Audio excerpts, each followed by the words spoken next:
Mula sa panulat ni Dr. Jose Rizal. Inaalay sa alaala ng Gomburza na ang kamatayan ay nagmulat sa diwang makabayan ng mga Pilipino. Isang kwento ng paghihiganti, sakripisyo at pag-asa para sa bayan. Ito ang El Filibusterismo.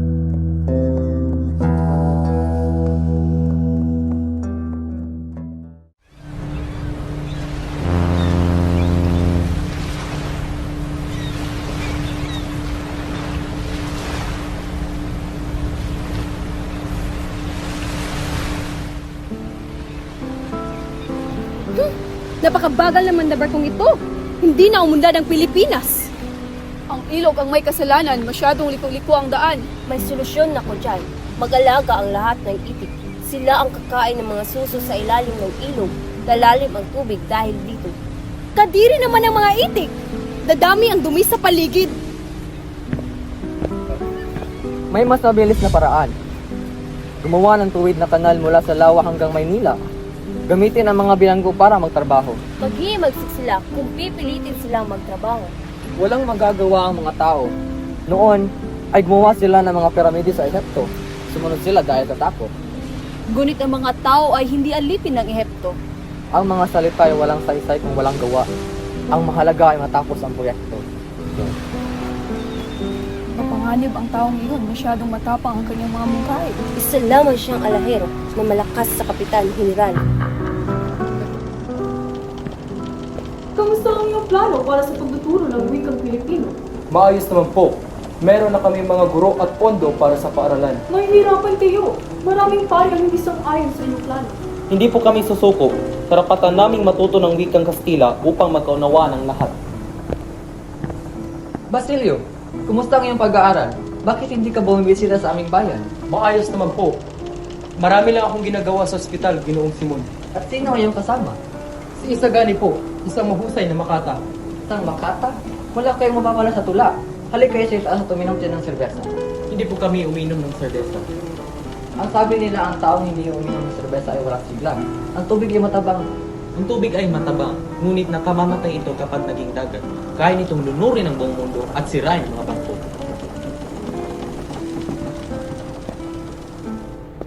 Sagani, tao ka ng tiyo. Huwag kang masyadong lalapit sa alahero iyon. Oo, Padre, ngunit hindi ko matatanggap ang kanyang pangungutya niya sa ating bayan. Hayaan mo siya. Marami siyang koneksyon sa gobyerno.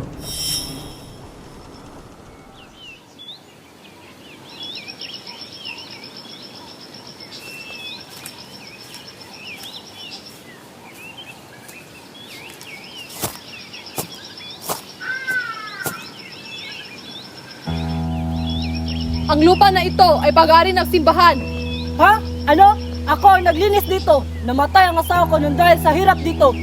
Magbayad ka ng buwis kung gusto mong manatili.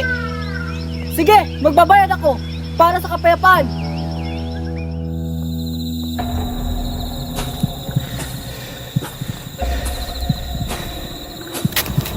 Sumama ka sa amin, Kabisa. Kung gusto mong mabuhay, magbayad ka. Wala na kami pera. Kinuha na lahat ng mga braille. Sabihin mo sa pamilya mo, 500 piso ang kailangan namin. Hindi ito maaari. Hindi ito makatarungan. Hindi! Paano na to? Wala tayong pambayad para kay Ama. Kinuha na nila pati ang ating mga hayop. Ano ang gagawin natin, Apo? Magpapauli na po ako. Mamamastugan ako sa bahay ni Hermana Penchong bukas. Pero huli, Pasko na bukas. Ito lang mga tanging paraan para makauwi si Ama.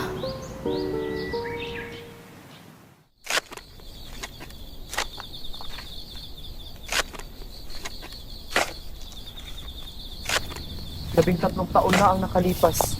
Dito ko inilibing ang aking ina noon. Ginong Simon!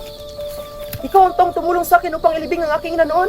Maaari kitang patayin ngayon para manatili ang lihim ng aking pagkatao. Ako ay biktima ng masamang sistemang ito. Bumalik ako para wasakin ang pamalang ito. Gusto ko lamang po ay kapayapaan at makapagtapos ng pag-aaral. Ang katarungan ay walang saysay kung ang bayan ay alipin. Sumama ka na sa aking paghihiganti. Ang paghihiganti ay hindi maibabalik ang buhay ng aking ina at kapatid. Hinahayaan kitang mabuhay dahil alam kong may sugat ang iyong puso. Wala po akong ibang hangad kundi gumaling ang mga may sakit. Darating ang araw na hihingi ka ng tulong sa akin kapag titiis ka ng hangganan. Itago mo ang ating sikreto. Kung hindi, ikaw ang unang mamamatay. Sino ang may alam ng aralin ngayon? Huwag kayong tumitig sa akin na para mga statwa. Mga hangal, wala kayong ibang alam kundi kumain at matulog. Sayang lang ang pera ng inyong mga magulang. Juanito Pilares, tumayo ka. Ipaliwanag mo nga sa akin ang tungkol sa ibabaw ng salamin. Sige, tulungan mo ko. Ano sasabihin ko? Sabihin mo ang tungkol sa refleksyon ng liwanag. Ang salamin ay may refleksyon ng liwanag. At ano pa? Magbigay ka nga ng halimbawa. Sige. Sabihin. Anong nangyari sa iyo, penitente? Bakit ka sumisigaw? Siya pong maingay, Padre. Dinidisturbo niya ang klase mo. Ikaw na naman, penitente. At dahil maingay ka, ikaw ang sumagot. Ano ang sabi ng libro tungkol sa salamin? Ayon sa salamin, ang batas fisika. Mali!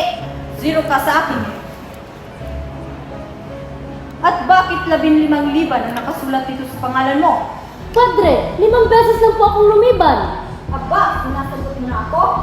1,000 pa, bagsak ka na! Sapat na po! Hindi na ako makakatagal sa iyong pang-aapi. Bumalik ka rito, Injo! Wala kang gana! Marunong lang po akong gumalang sa mga marunong gumalang sa akin, ngunit hindi sa iyong pang-aapi. Ha! Tingnan mo ang tao ito. Akala mo sino matalino. Paalam na, Padre. Hindi niyo na ako makikita sa klase dito.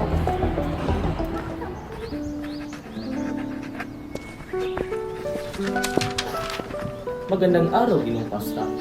Marami akong ginagawa, binata. Ano ang kailangan mo? Naparito po ako tungkol sa balak namin pagpapatayo ng Akademya ng Wikang Kastila. Kailangan po namin ng iyong tulong upang makuha ang panig ni Don Custodio. Mahirap ang hinihiling mo. Ang bawat hakbang na laban sa kagustuhan ng mga praile ay mapanganib. Hindi po ito laban sa kanila. Gusto lang namin matuto ang mga Pilipino. Isagani, bata ka pa, hayaan mo na lang ang gobyerno ang magpasya. Mag-aral ka na lang, mag-asawa ng mayaman, at mabuhay ng tahimik. Kung ang lahat po ay mag-iisip ng ganyan, mananatiling alipin ang ating bayan. Sayang talino mo, maaari kang mapahamak sa iyong mga prinsipyo. Mas gugustuhin kong mapahamak ng may dangal kaysa mamuhay ng masagana, ngunit nakayuko ang ulo. Wala akong magagawa para sa iyo. Ayaw kong masira ang aking reputasyon sa pamahalaan. Salamat na lang po sa inyong oras. Nakikita ko rin po na ang mga puting buhok ay hindi laging tanda ng karunungan, kundi minsan ay tanda rin ng tato.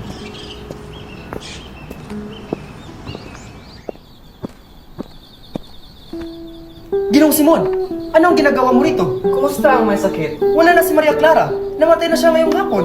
Hindi! Nagsisinungaling ka! Buhay ba siya? Totoo ang aking sinasabi. Ang kanyang bangkay ay nandun na sa sementeryo. Namatay siya nang hindi ko nailigtas. Namatay siya dahil sa kabagal ng aking plano. Ipagpaumanhin ninyo, ngunit wala na tayo magagawa. Basilio, sumama ka sa akin.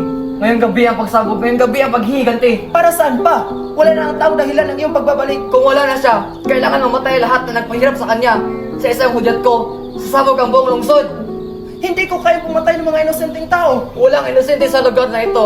Lahat ay kasabot ng kasamaan. Ngunit mas kailangan ako ng mga tao may sakit kaysa sa iyong planong digmaan. Manatili ka lang narito sa iyong mga libro. Ngunit tandaan mo, ang tugkong tandaloy ngayong gabi ay nasa iyong kamay rin.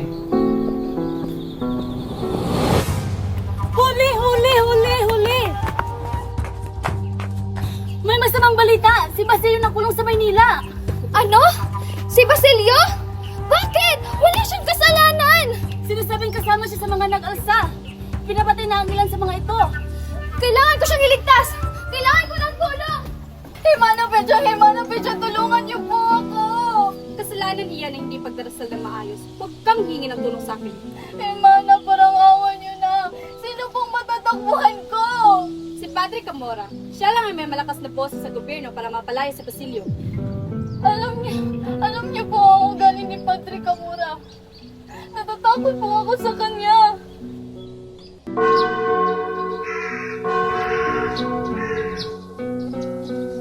Hindi ako pupunta. Mamamatay si Basilio. Kung pupunta ako, mawawala ang aking dangal.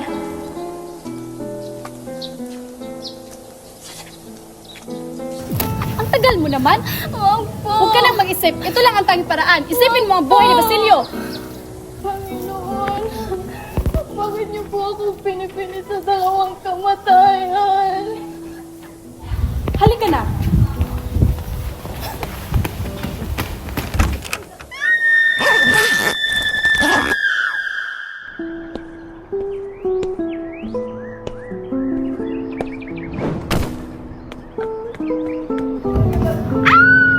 Huli! Hindi!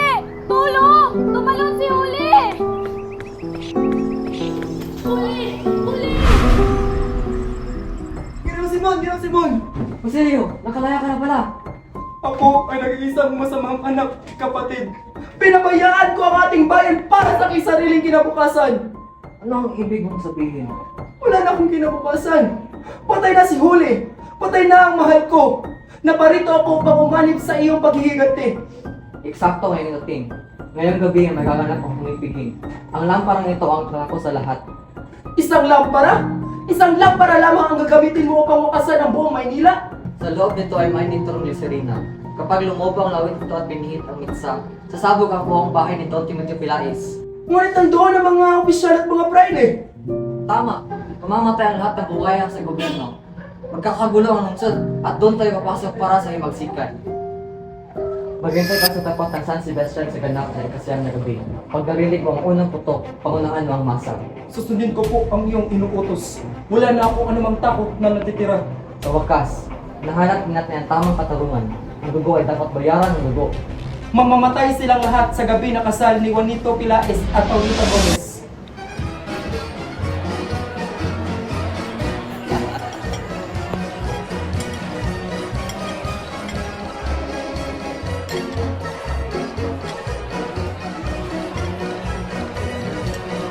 Napakaganda ng lamparang ito, Don Timoteo. Isang tunay na sining. Salamat po, General. Ano po iyan ang kaibigan natin si Simeon? Ano to? Isang lagda? Ibarra? Sino si Ibarra? Isang taong matagal nang patay? Mamamatay ang lahat ng tao sa loob, pati na ang mga inosenteng tagapagsilbi. Kailangan ko silang balaan. Alis dito, Pulubi! Hindi ka kailangan sa paging na ito! Sagani? Bakit ka narito? Anong ginagawa mo rito? Mapanganib ang lugar na ito! Umalis ka na! Gusto ko lang makita sa Paulita sa uling sandali bago siya maging asawa ng iba. Isagani, makinig ka! Sasabog ang bahay na iyan! May nitroglycerina ang lampara! Tumakbo ka na! Padre Irene, pakitaas ang mitsa ng lampara. Dumidilim ng paligid. Oo, sige.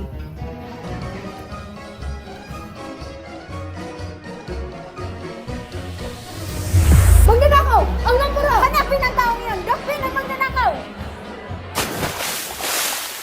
Nakita mo ba itong nagangalang Ibarra? Naku po! Si Ibarra?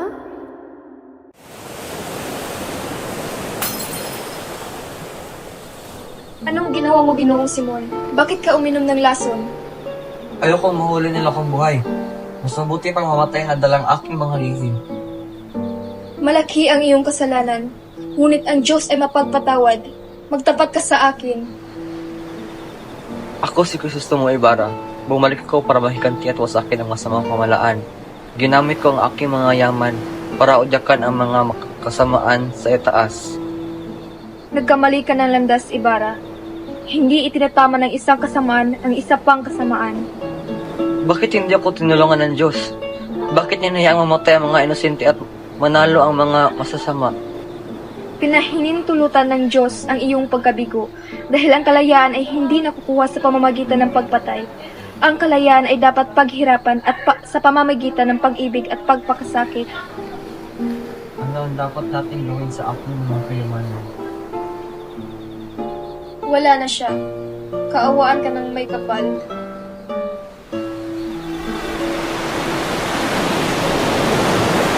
Manatili ka riyan sa ilalim ng dagat.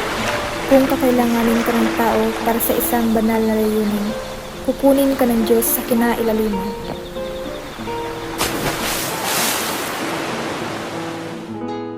At sa paglubog ng araw, tuluyang nagwakas ang paghihiganti ni Simon. Ngunit nanatiling buhay ang pag-asa para sa tunay na kalayaan ng bayan.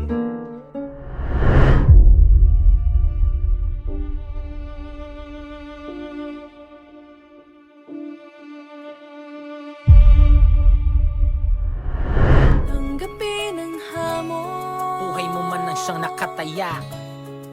lumaban at pumangon, Walang abot kapag nakahiga. sumalungat sa alon, kahit panulat lang. Mga letra sa papel na isinulat, aking mga saloobin na binubuhat, habang lumulusong sa kumunoy at maiahon ng bayan na darang sa apoy. Aking ina, kumusta ka na? Sa'ki wag kang mag-alala, kahit ako'y nawalay sa'yo, ang nais ko ay malaman mo na. Salamat dahil ikaw ang kauna-unahang kong guro sa napakaraming bagay na inyong itinuro sa akin at sa lahat ng aking mga kapatid. Kahit madilim ang gabi ay kandila sa silid, tagadala ng liwanag pag ako'y nagbabasa. Ang nais ko lamang ay masagip ang iyong mga mata, nalaman kong ang karunungan ay di dapat duwag ng mapatunayan. Kung minsan ang katarong ay bulag, kahit gaano kalupit ang sa iba'y ating sinapit. Pag may galit at pagkit sa pagmamahal ka kumapit, yan ang sabi mo sa akin. Ang isip ay pinukas, di kailangan gumamit ng dahas upang makaalis.